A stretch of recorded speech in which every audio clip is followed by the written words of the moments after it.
Alors pour continuer, après que nous ayons vu finalement quels étaient les modèles de coûts, les modèles business et la façon de valoriser la donnée dans une solution IoT, nous allons revenir un peu plus en détail de ce que c'est qu'une solution IoT et surtout de ce que ce n'est pas et aussi ce que ça peut apporter. Nous essayons de réfléchir en quoi l'Internet des objets peut transformer la façon d'exécuter des processus dans nos entreprises.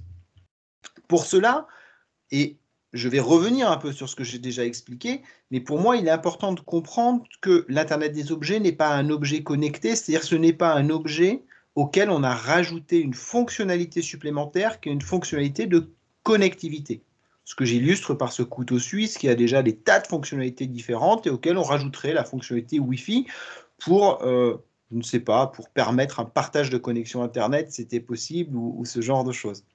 Ce n'est pas une fonction de connectivité supplémentaire qui est intégrée à un objet existant, c'est vraiment un usage nouveau et différent, une façon d'utiliser ou de consommer un objet ou un service qui va être radicalement différent. Voilà, ce que je retraduirai si je fais le lien avec la transformation digitale. Faire sa transformation digitale, ce n'est pas créer un site Internet. C'est bien passer de processus de vente qui sont de personne à personne à des systèmes de vente qui peuvent être automatisés avec des process où l'humain n'a plus besoin d'intervenir, que ce soit sur la commande d'approvisionnement qui va au stock jusqu'à l'expédition. Voilà. Donc c'est bien cette transformation profonde dont on est en train de parler et non pas simplement un peu de peinture sur quelque chose qui existe déjà. Alors, vous voyez que là, j'ai une thématique couteau. Alors, une thématique couteau parce que ces slides ont été faits pour être présentés à Thiers, donc une ville de couteliers en Auvergne, qui a un certain passé dans le domaine, et avec donc un auditoire qui correspond aussi à cette industrie-là. Et du coup, je trouve que c'est un sujet très intéressant, le couteau, pour dire en quoi l'ajout de connectivité sur un couteau peut transformer la façon de faire de la coutellerie. Et l'objet est particulièrement intéressant en ce sens que ce n'est pas un objet électronique, il n'a pas de batterie, ce n'est pas un objet technologique. On ne l'achète d'ailleurs pas pour le fait qu'il soit technologique. Et donc, par conséquent, se poser la question et trouver les intérêts, les bonnes raisons pour lesquelles on voudrait connecter cet objet fait complètement sens pour comprendre là où cette connectivité pourrait apporter quelque chose dans chacun des objets que l'on produit aujourd'hui. Grosso modo, et pour faire plus simple, si il y a un intérêt à connecter un couteau, il doit y avoir un intérêt à connecter à peu près tous les objets du marché. Alors cherchons pour quelles raisons on pourrait ajouter cette connectivité. Déjà, il est important de se dire qu'il n'est vraiment pas certain qu'un consommateur serait prêt à payer plus pour une fonction de connectivité dans son couteau. Donc ce n'est pas pour le consommateur, en premier lieu, que nous allons apporter la connectivité, mais c'est pour, sans doute, le fabricant que cela va avoir un intérêt. Alors, l'intérêt qu'on peut avoir, si on arrive à connecter cet objet et à en extraire de la donnée, je ne dis pas que tous les cas d'usage que je présente ici sont à ce jour réalisables d'un point de vue technique et économique, bien entendu, mais nous allons voir des concepts, des lieux où il y aura un intérêt sur ce couteau à récupérer de la donnée pour en faire quelque chose. Alors, ce quelque chose, ça peut être comprendre l'usage du produit. Comprendre l'usage du produit, c'est quelque chose de particulièrement intéressant. Je ne suis pas un expert en couteau, mais imaginons que sur ce couteau, il y a un élément qui est particulièrement fragile et qui demande une attention particulière, qui est le ressort qui permet de fermer la lame et de la retenir. Voilà. Donc cette petite pièce métallique est une pièce qui est peut-être particulièrement chère, en fait je n'en sais rien objectivement, mais disons que c'est une pièce qui peut être particulièrement chère, sur laquelle on met une attention particulière, et c'est une pièce d'usure qui, à force d'ouvrir le couteau, va finir par céder à un moment. Alors, si vous faites un couteau d'excellente qualité, l'objectif, c'est que cette pièce ne cède jamais.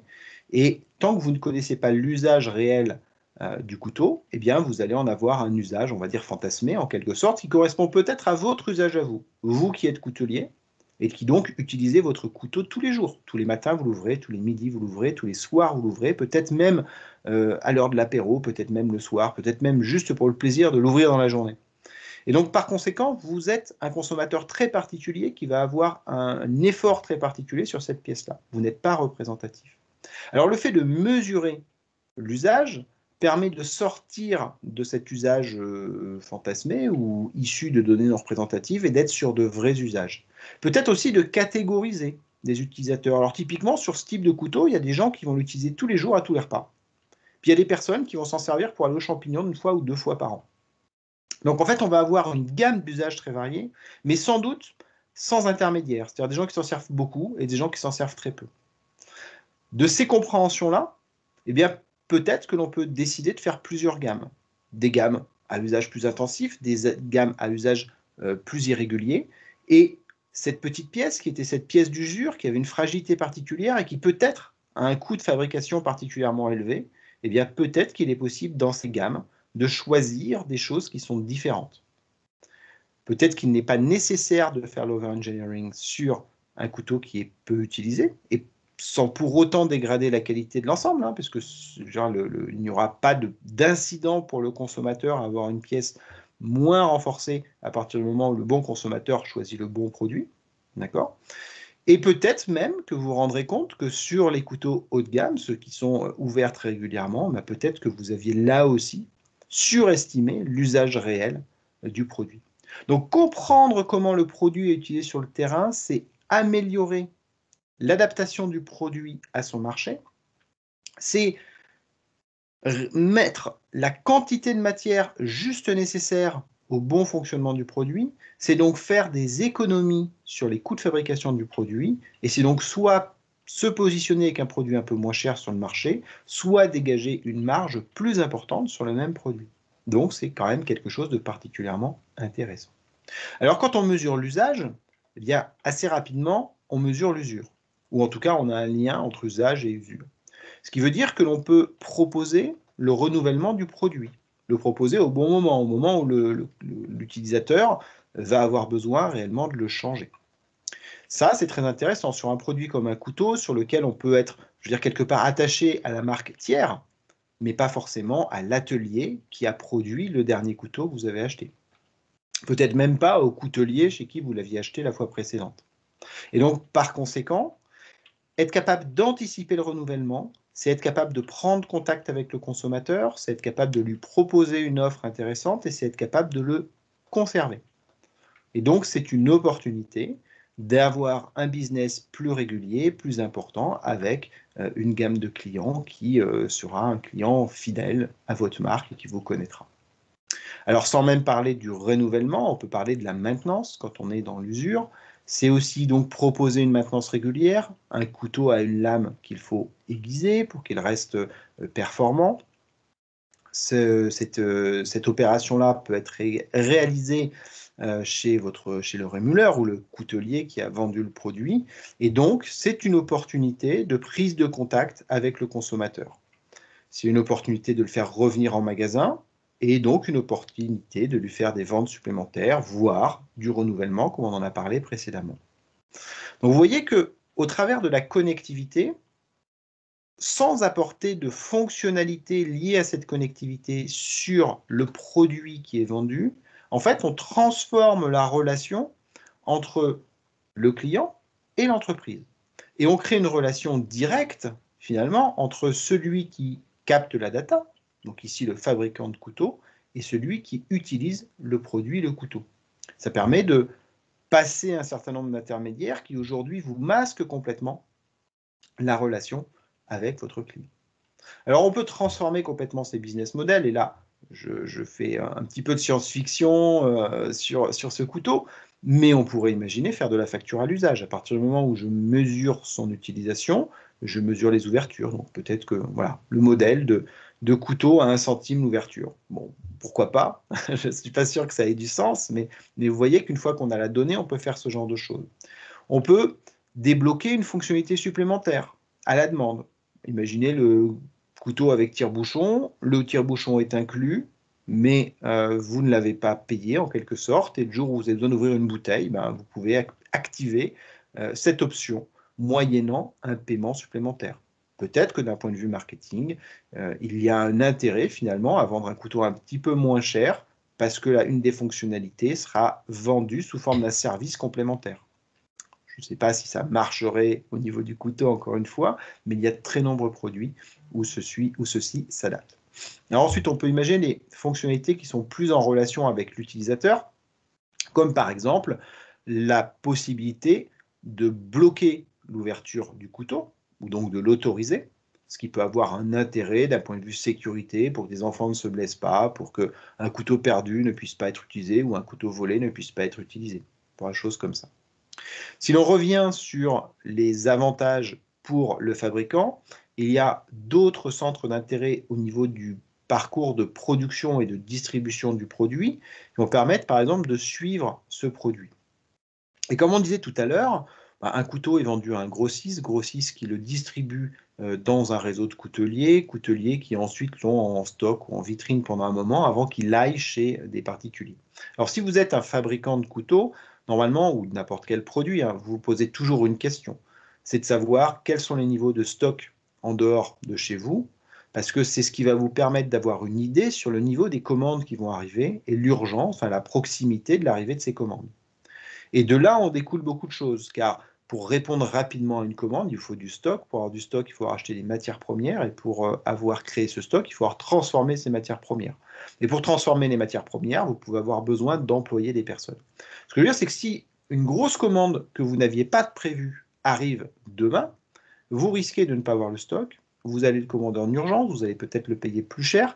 Il va falloir peut-être faire travailler plus de personnes, avoir recours à une manœuvre temporaire, peut-être faire des heures supplémentaires, ainsi de suite. Ce qui fait que votre coût de production, globalement, sur le produit va être plus important. Si vous pouvez anticiper tout ça, dans ce cas, vous pouvez planifier votre production, gérer vos achats de matières premières, planifier les calendriers de travail de vos personnels et avoir un niveau de stock qui est à la hauteur du nécessaire, parce que de la même façon, il n'est pas très intéressant d'avoir un stock important pour pallier à ces problématiques-là, car le stock est l'immobilisation de cash qui peut vous manquer à un moment ou à un autre. Donc, avoir la visibilité sur l'aval est quelque chose d'assez important. Encore une fois, ça vous permet aussi beaucoup de comprendre votre produit et son cycle de vie. Et pour ça, eh bien, ajouter de la traçabilité à l'intérieur du couteau va vous permettre de remonter cette information. Et donc, quelque part, savoir que vous avez des centaines de couteaux qui sont grosso modo au même endroit, localisés dans un des entrepôts de vos distributeurs, vous permettra de savoir que c'est à cet endroit-là. En voir quelques dizaines localisés dans une même ville sera sans doute chez un coutelier. Et puis quand les couteaux sont unitairement à des endroits distincts ou ont bougé, c'est sans doute qu'ils ont été achetés. Et donc globalement, comme ça, vous pouvez suivre le rythme, le cycle de vie de votre couteau. Alors quand je parle de tout ça, on pourrait se dire, oui, mais là, on a un problème de traçabilité des personnes, on a un problème de responsabilité vis-à-vis de données personnelles et ainsi de suite. Or, en fait, ce dont je parle, ce n'est pas une localisation très précise à l'aide d'un GPS, ce serait beaucoup trop coûteux, beaucoup trop énergivore sur ce type de produit, mais je parle de localisations qui sont données par les réseaux publics télécoms qui apportent des précisions à quelques kilomètres. Ce peut être tout à fait suffisant pour réaliser les opérations dont je viens de parler, et par ailleurs, ça ne donne pas d'informations sur qui possède le couteau et quels sont réellement ses déplacements. Donc c'est beaucoup plus léger que ce que l'on pourrait imaginer, mais ça peut être suffisant dans les optimisations supply chain. Alors il n'est pas non plus question de réaliser ces opérations à l'infini, parce que l'énergie nécessaire pour faire cela pourrait rapidement poser un problème, mais il est plutôt question de le faire sur le début du cycle de vie du produit, finalement sur la période où il est encore dans des stocks, jusqu'à ce qu'il soit normalement commercialisé. Un autre élément très intéressant du fait d'ajouter de la connectivité, mais ça peut aussi passer, là quand on parle de connectivité, on peut parler aussi de connectivité passive, et ça peut être intéressant d'ajouter pour des coûts qui sont globalement faibles, une identification et une connectivité passive sur des produits. Alors, quand je parle de connectivité passive et d'identification, en fait, je fais référence à des technologies comme les RFID ou les NFC qui permettent d'ajouter à très faible coût un composant électronique passif à l'intérieur du produit et ensuite de pouvoir avoir une interaction avec ce produit au travers d'un équipement qui peut être un téléphone mobile. Alors ça peut être très intéressant dans la lutte contre la contrefaçon. Imaginez que ce couteau de tiers soit vendu avec une application des couteaux de tiers qui permettent de vérifier son authenticité. Cette application a plusieurs avantages. Elle peut permettre de gérer la relation client directe dont nous avons parlé précédemment, potentiellement. Mais elle permet surtout à l'acquéreur du couteau de s'assurer que ce couteau-là est bien un couteau qui a vraiment été fabriqué à tiers et qu'il ne s'agit pas d'une contrefaçon produite à un autre endroit. On pourra le vérifier parce que l'identité qui sera dans le couteau sera unique et elle sera soit connue par le service de vérification, soit elle ne sera pas connue.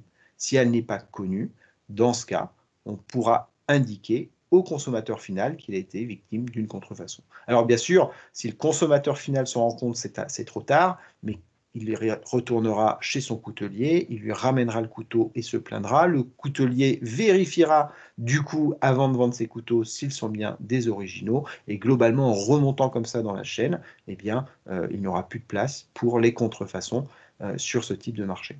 Donc ça, on en reparlera tout à l'heure, mais la lutte contre la contrefaçon au travers de l'utilisation de la connectivité est un secteur qui est particulièrement intéressant, quel que soit le produit, l'objet qui a été créé. Alors pour illustrer un petit peu plus cela, j'aime beaucoup ce slide, et c'est pour ça que je vous le représente, même si finalement je ne vais pas apporter beaucoup d'informations supplémentaires, mais j'aime ce slide parce que je l'ai utilisé maintenant il y a 7 ans, 6 ans, 7 ans, quand je faisais mes premières conférences sur les objets connectés. Et j'utilisais en disant, vous voyez cette table, elle sera connectée. C'est ça le concept des objets connectés, c'est que chaque objet du quotidien puisse être connecté.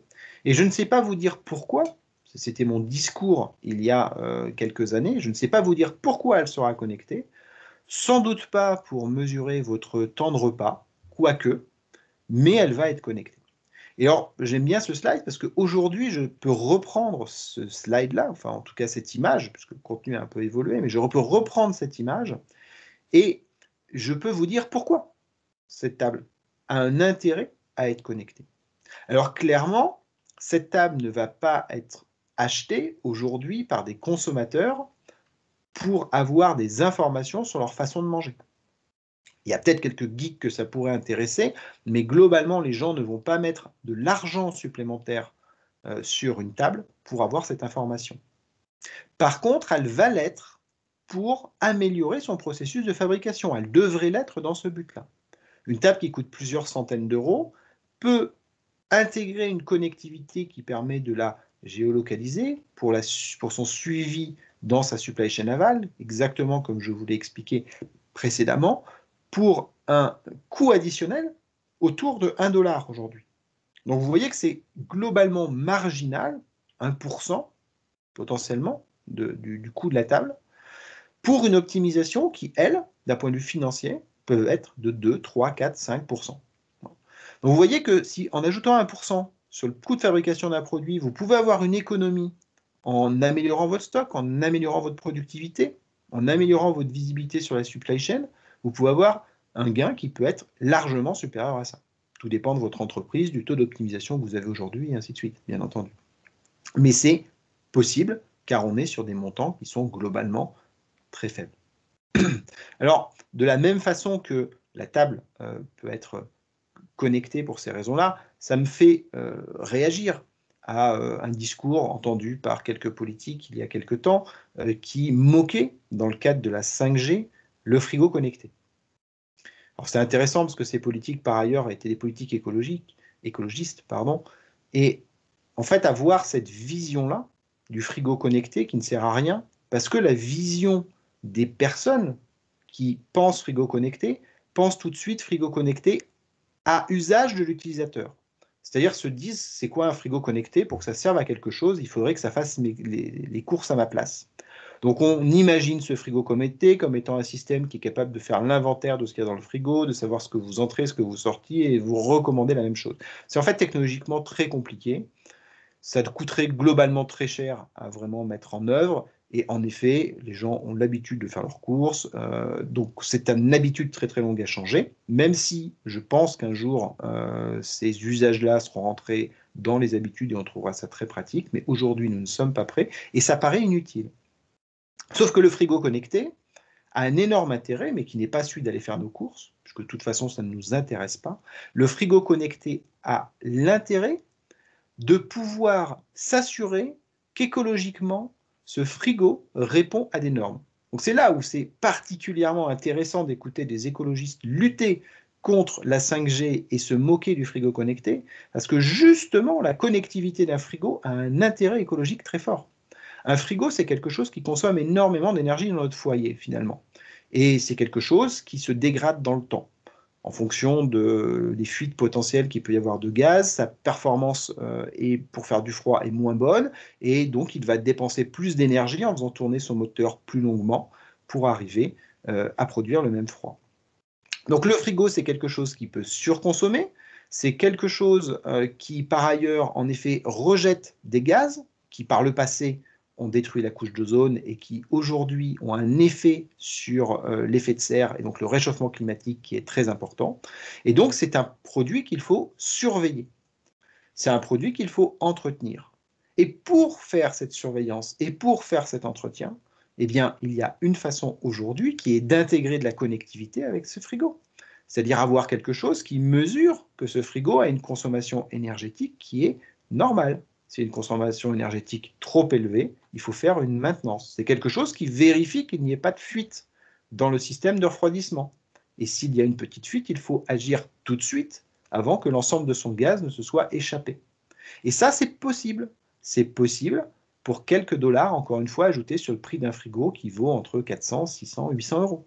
Donc c'est tout à fait accessible d'ajouter des connectivités dans un frigo pour cet objectif-là. Et si l'on a ajouté de la connectivité dans un frigo, eh bien on pourra tenir en compte tous les bénéfices dont on a parlé tout à l'heure. La relation client, le renouvellement, l'entretien, le suivi dans la supply chain, tout ça, nous pouvons l'avoir en plus d'un point de vue industriel, en plus de l'objectif de résoudre des problèmes ou des risques écologiques liés à ces équipements-là. Alors une fois que cette connectivité est en place, une fois que l'électronique qui a été ajoutée dans le produit finalement est amortie par les bénéfices réalisés par les actions dont nous venons parler, eh bien à ce moment-là, il devient intéressant d'utiliser aussi cette électronique pour apporter des fonctionnalités à l'utilisateur. Et donc, pourquoi pas avoir un système permettant de faire ses courses, de l'aider, en tout cas de l'assister dans la réalisation des courses pour remplir ce frigo.